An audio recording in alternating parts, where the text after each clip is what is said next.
Right, thank you very much for joining us once again at the AfroPreneur Podcast, where we meet and go into the minds of entrepreneurs in Africa, what they do, and how they think, in a bit to also help us understand what the entrepreneurial mindset looks like.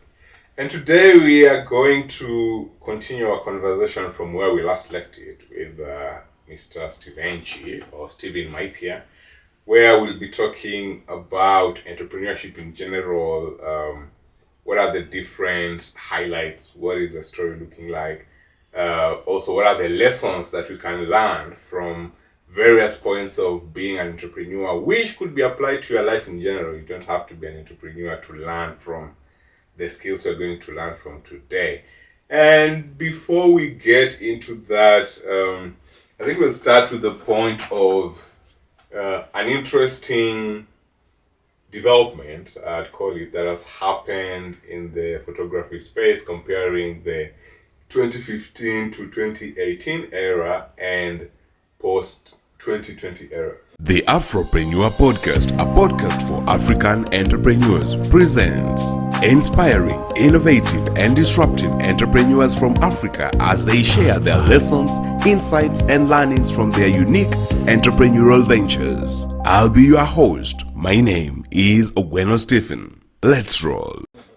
So, back in 2015 and 2016 and up to 2018, also happens to be back when I was a high fashion model and actively in the space.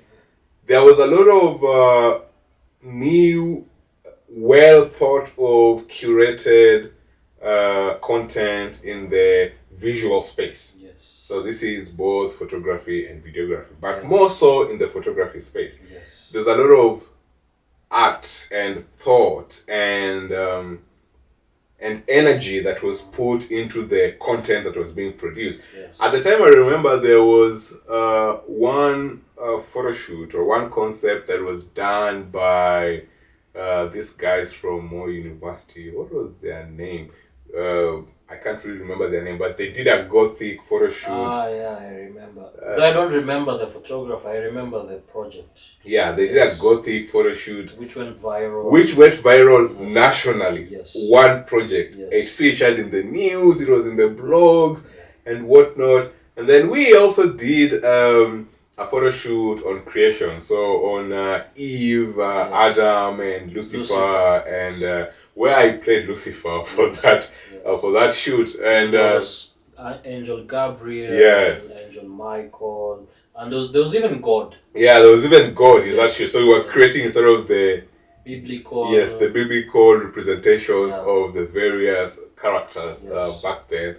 And that also, created a lot of commotion in the fashion space. And I think one of those photos from that project actually got you an award as well. Yes.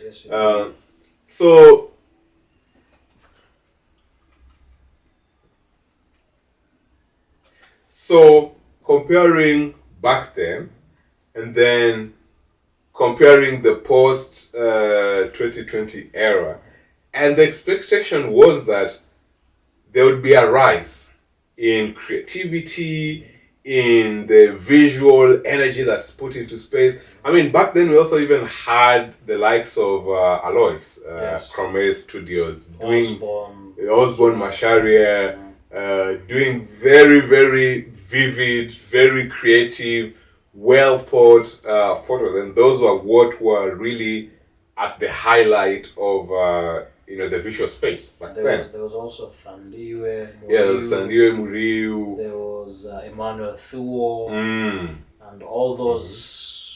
Yeah, that's like super geniuses, super creatives working in the space. Yeah. They started the space. What we expected to happen was that as the years go by, that the space would be even better, that there'd be a drastic improvement in the rise of new visual creatives who really have honed the talent of not just taking photos as they are, but telling stories through their photos and bringing in a lot of energy and art and talent into that. However, the shock is that is actually not the case. there's a sharp decline for creatives, especially in the visual space, working in the photography line. There's a sharp decline, and we don't see a lot of the creative photographers. I mean, while we see a lot of photographers in general who have come up, like a lot more people have learned to use the digital cameras and now are taking photos, and we have studios. We have seen a very sharp decline in conceptual projects, well thought out projects that put in a lot of effort and art and energy, and projects that involve large teams to bring to life. Why is that the case? I think, you see, one, there's this, I think number one is a difference of generations, because you see, there's our generation and there's this generation that is coming in. So for them, creativity is their concept, or rather their perception of creativity is very different from ours.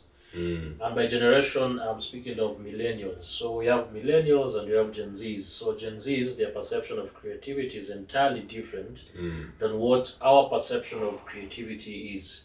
You see, for them, like right now, there's this video I saw of a lady taking a shower outdoors, which seemed to amuse people in the online space, and it garnered so many views. I was just looking at it. I don't watch such things, so I just looked at the thumbnail and I saw that it garnered, if not something close to, if not 3 million, something close to 3 million views.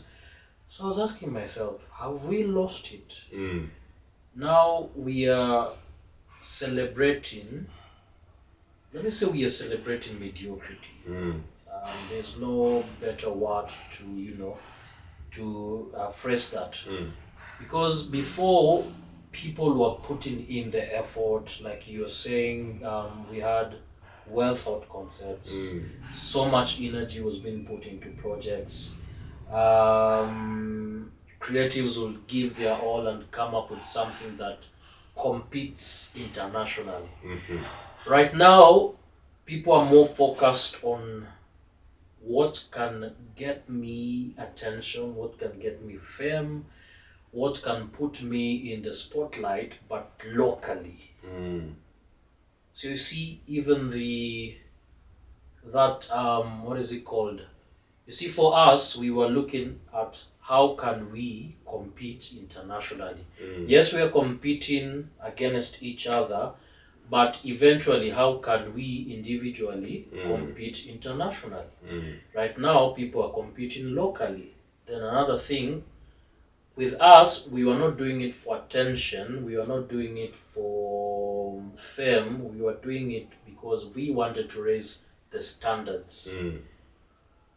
The Gen Zs right now are just, doing this for fame, for attention, for popularity, so that now if you have this fame, you can get, if it's endorsements, if it's now different.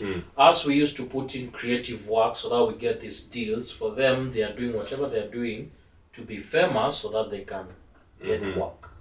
Yes. And I have to chip in there, especially on this line of attention per se. I think the reason why we are also seeing a shift, and I think this is a pattern that has repeated itself from way back in the day, is the difference in the intention of what was being created. Because during our time, it didn't matter if you had 5 followers or if you had 10,000.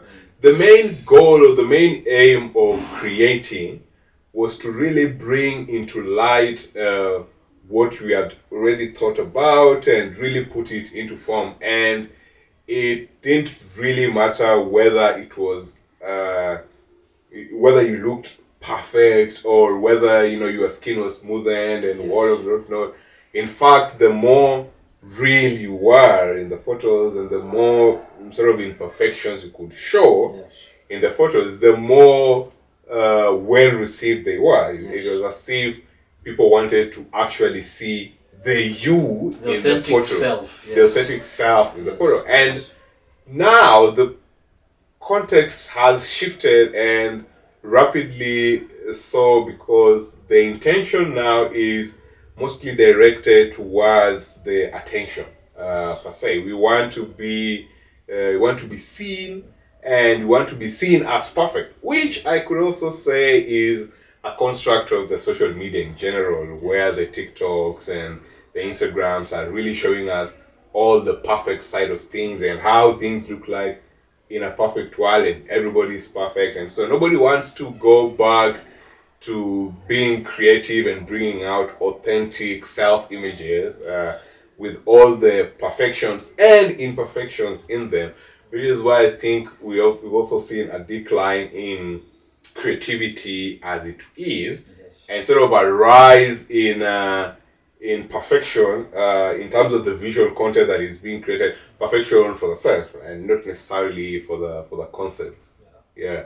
And this brings me to another thought process. While I was thinking along this line, I was thinking back then when we used to hear music, and music looked like Mozart and Beethoven, and it was these people putting their heart into the music, and they were very, all the instruments, all the notes, and even the sculptures back then. If someone was, there's this church that is being built to death in, I think it's one of the European countries. It's over 100 years old. It was designed back then.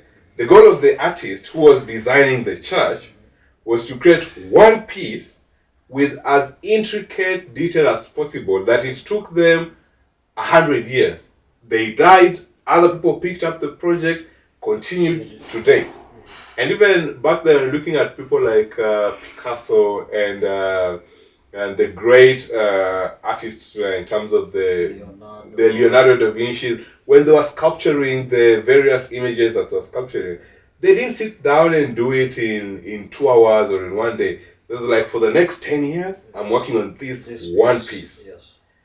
And then it changed rapidly with the evolution, of course, and now people are like, I need to put new pieces of music after every 1 month or after every 1 week or even daily, and just put it out there.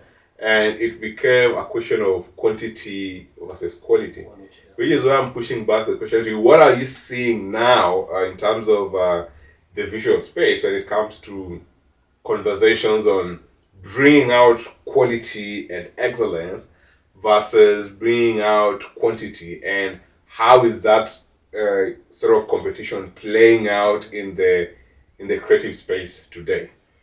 Right now, it's a matter of how much I can put out there, and not how well crafted this idea, this music, this photograph, this reel, this video is. So if I can put out more, the better. So that is the working mechanisms of the current space. So before, like you've mentioned, it was about the quality. As much as this piece will take so much time, you see someone giving it their all. But nowadays, the focus is how much can I put out there, and in the shortest time possible, because I want to be relevant, stay relevant, maybe gain a large following. Because like you had mentioned before, even if you had 5 followers, it didn't matter. But right now, the people who have 5 followers want to push beyond that and gain maybe 1 million followers within the shortest span of time. So you get that now, because they want to do that. So it's a matter of, can I boost my following, and can I gain the attention of the country? Because of course, if you gain attention, and that will call for interviews. If you get interviews, people will know you. If people know you, your social media following goes way high, especially with TikTok. And now the focus has been shifted to TikTok. People want to grow their TikToks and they just want to boom. So you get that people are now creating more content, pushing to do more than pushing to do quality content per post. Alright, thanks for listening, and that's a wrap for this episode. For more exciting episodes like this, don't forget to follow our podcast, the AfroPreneur Podcast, on all streaming sites, and visit our website at www.ogwenostephen.com. See you on the next one.